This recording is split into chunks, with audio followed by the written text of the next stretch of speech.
You cheating on me? I'm tired of your ass steady cheating on me, steady doing all these crazy ass things. I should kill your motherfucking ass. Shut the fuck up. Blah, blah, blah, blah, blah, blah, blah, blah. Aha, you can't breathe. Aha, you finna die. Now, normally I tell this type of story about some grizzly bear ass, savage ass man. This is different. This is a story of a relationship, a man and a woman, where somebody ended up being killed and it wasn't a man.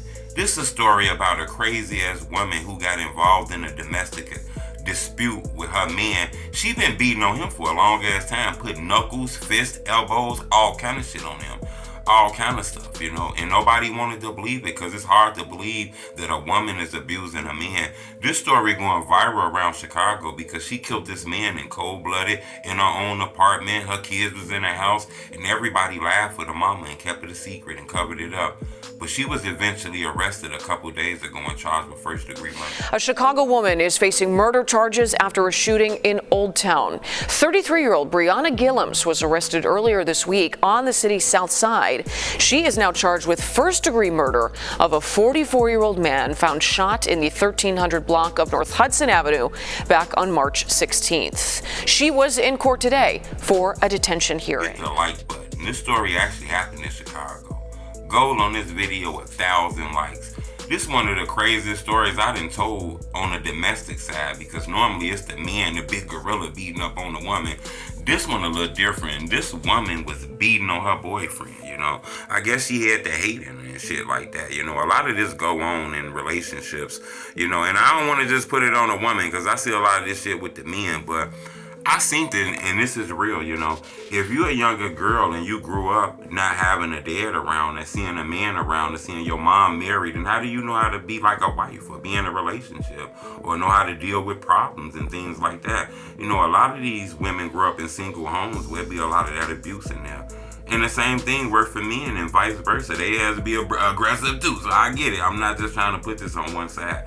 But this lady had a history of beating up on this man and shit like that. According to reports, it was like 2 o'clock in the morning. They in the house, they going through some shit, a big ass argument. Normally when people is on some argumentative shit and early in the morning, that ain't nothing but the devil. Most people waking up in the morning thinking about breakfast, yarning, praying, thinking about getting their day together. If you waking up in the morning with the devil in you, that's like some crazy shit. So, they say that they was up 2 o'clock in the morning. Next thing you know, the police get a phone call from this guy phone. He didn't know. He ended up pocket dialing the police, and they hear him in the background with a dispute going on, and he saying shit like, put that gun down, man. You gonna fuck around and shoot that gun. Somebody gonna fuck around and be shot. Man, put that fucking gun down. Your ass tripping.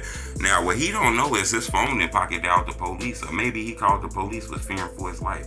Who knows? But the police say that this phone call went to the 911 operator, but nobody would respond to them. They could just hear this shit going on. Then the phone hangs up. Next thing you know, this phone calls again, and you can hear this lady on there screaming, a man saying, put the fucking gun down, there's kids around here. Next thing you know, you hear, blah! You feel me? And the lady is telling them, aha, your ass dumb, you stupid, aha, breathe, motherfucker, and shit like that, But she don't know that this phone didn't ping the police station. The operator hears everything. They send officers to this lady's house. When the officers get to the house, they see a man in the crib laying down, bleeding, shot, fucked up, blood all around. He like in a pool of red blood, He can't really talk because he's fucked up, but he's still alive. He get a chance to get to the hospital. He died at that hospital because of his injuries. When they get to the house, she tell the story of how men came in the house with a ski mask, tried to rob, or did all this shit.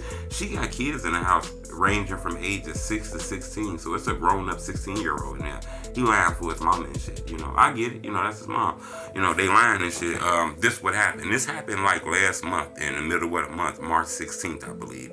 She shot and killed her boyfriend, but the police heard it and all this shit, but they still ain't have enough information to just lock her up. They did their homework. They researched this, went back to that call, verified their voices, looked in their background, and seen that this lady had several cases against this man as far as beating on him, stabbing him, all kind of shit like that, Once you stab a motherfucker, that's hate, that's passion. So, she had about 5, 6, 7, 8 cases against this man on domestic violence, Normally, that's when the man get it, but This time, you know, it was on a woman. That shit went so far where she ended up killing this man. You know, she packed all this anger and rage in her body to the point where it got to the point where she killed this man. Police arrested her a couple of days ago, charged her with first-degree murder. You know, I don't think they charged the kids and shit like that. You know, they just kids, they seen this. But these kids witnessed their mom kill this man. You know, just to think about that, you got a 6-year-old, a 7-year-old, that type of trauma that's going to be on that kid for a long ass time is crazy. He witnessed the murder when he should be witnessing cartoons and shit like that, watching Recess and Bugs Bunny and shit. Instead, he seen bloodshed, you know. That's very crazy, you know. Normally, we tell these stories of men doing this shit, but I don't think a lot of people know.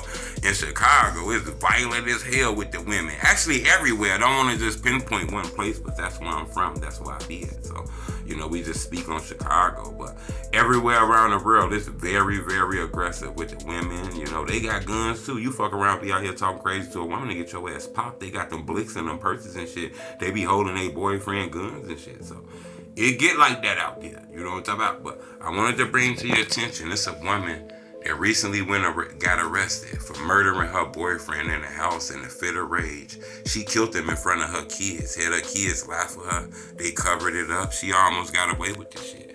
I don't know what the argument was about. You know, I'm not sure whatever it was. But that decision on March 16th, I'm pretty sure she regretted right now because she's probably never going to come home again, you know. You got to be very careful making decisions when you're angry.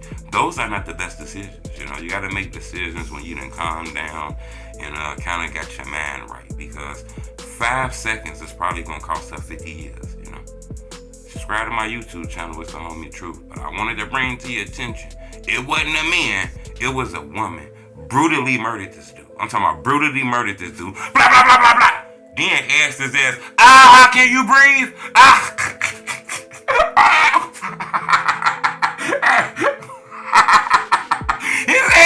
Breathe. Like, that's some crazy mentally ill sick shit, you know. A moment of rage and fit of anger like that, you know. Thinking that shit cool, you know. But you can be in that anger where you think just being an asshole and being a piece of shit ass individual is cool. And eventually, when you finally get in that trouble and you facing 90 years, that's when you find God and shit. Want to be a Muslim and want to be in church and shit. So, I don't know about this lady, but I just think, you know, the things that she did, especially, you know, the talking to him while he laying on the ground gurgling, you know, regurgitating and shit. He barely can speak, choking off his own blood. He's sitting there dying, laying there dying on the ground.